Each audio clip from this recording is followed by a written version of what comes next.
प्रिय छात्र और छात्राओं, आज हम लोग अपने इस topic Rutherford alpha ray scattering जो डिस्कवरी ऑफ न्यूक्लियस के बारे में बताता है उस पर हम लोग डिस्कस करने जा रहे हैं। तो आज का हमारा टॉपिक है class Rutherford alpha rays scattering, है ना। अब देखिए, इसके पहले के लेक्चर में आपको discovery of electron, discovery of proton और डिस्कवरी ऑफ न्यूट्रॉन के बारे में बताया गया। अब हम लोग जो आज चर्चा करने जा रहे हैं वो हमारा डिस्कवरी ऑफ न्यूक्लियस है। तो रदरफोर्ड ने एक अल्फ़ा रे स्कैटरिंग किया। अल्फ़ा रे स्कैटरिंग का मतलब ये है कि अल्फ़ा रेस के किसी भी प्लेट पर पड़ने पर वहाँ से स्कैटर्ड हो जाना। तो आइए एक्सपेरिमेंटल सेटअप देखते हैं। तो सबसे पहले यहाँ पर एक रेडियो एक्टिव सब्सटेंस लिया गया। देखिए ये क्या है, ये एक रेडियो एक्टिव सब्सटेंस आपको दिख रहा होगा। डायग्राम को बहुत बारीकली देखिएगा, क्योंकि इसी से जो कंक्लूज़न निकलेगा वो रदरफोर्ड एटॉमिक मॉडल में कंसीडर्ड किया जाएगा। तो नाम पूरा इनका क्या था, ई रदरफोर्ड। काम कब किया गया, 1911। देखिए, रेडियो एक्टिव सब्सटेंस से अल्फ़ा, बीटा और गामा 3 रेज प्रोड्यूस होती है। तो अल्फ़ा बीम हम लोग पार्टिकल्स को लेना है। यहाँ पे लेड की प्लेट है। लेड की प्लेट ही क्यों यूज़ करते हैं, क्वेश्चन उठ सकता है ना। तो समझिए, लेड की प्लेट के पीछे कॉन्सेप्ट क्या है कि इसका जो मेल्टिंग पॉइंट होता है बहुत हाई होता है। तो बार बार बीम के यहाँ से जाने से सराउंडिंग ऐसा होना चाहिए जो इसको बियर कर पाए। यहाँ पर गोल्ड फॉइल यूज़ की गई है। गोल्ड फॉइल पे जैसे ही ये रेस पड़ती है ये स्कैटर्ड हो जाती है। और यहाँ पर मूवेबल स्क्रीन जिंक सल्फाइड का लगाया गया है। अब यहाँ पर कुछ रेज आपको दिख रही है, ये जा रही है इस पर स्क्रीन पर, और कुछ पीछे की ओर डिफ्लेक्ट हो गई हैं। आप डायग्राम देख पा रहे होंगे, और इसीलिए इसको अल्फ़ा रे स्कैटरिंग बोला गया। तो किया क्या गया था, E Rutherford and his coworkers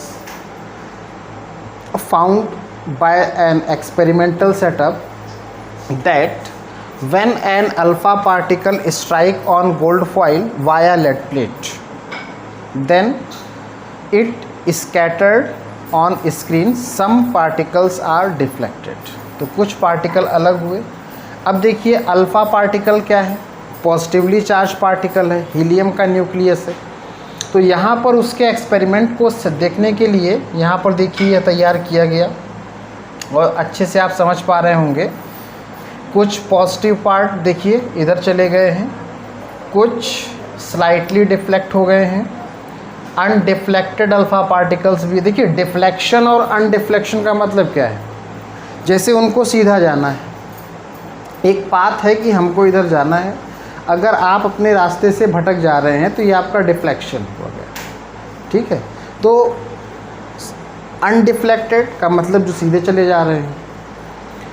तो आप डायग्राम में देख पा रहे होंगे कि आपके सामने पूरी तरीके से ये शो हो रहा है कि कैसे कुछ पार्टिकल हुए। तो जो कंक्लूज़न निकाला गया था, कुछ ऑब्जर्वेशंस आए हैं, और वो ऑब्जर्वेशंस क्या हैं कि इसमें से most of the alpha particles went straight line to cross the gold foil. कुछ अल्फ़ा पार्टिकल क्या हैं, सीधे चले जाते हैं। Some of the alpha particles were deflected slightly from original path.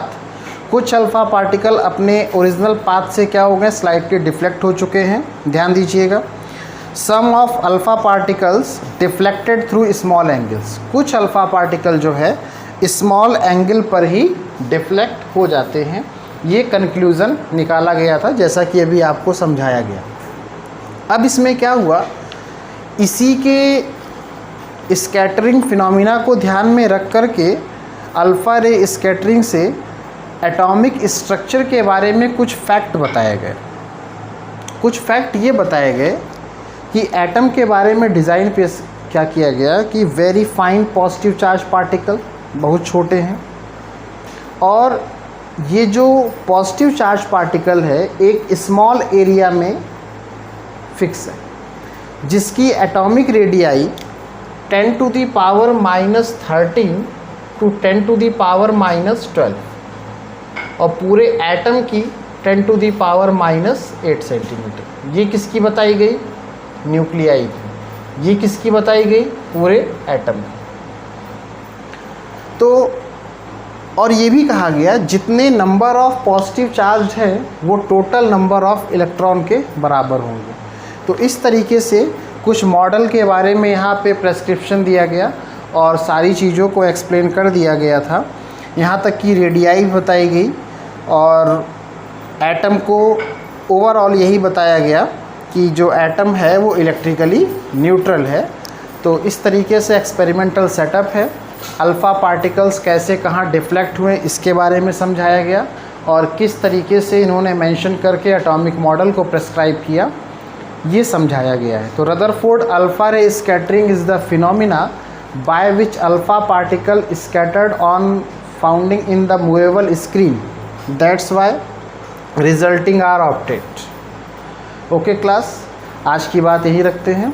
अगले टर्न पर जब लेक्चर में हम लोग मिलेंगे तो कंटिन्यूअस डिसकंटिन्यूअस स्पेक्ट्रा के बारे में डिस्कस करेंगे। Thank you class.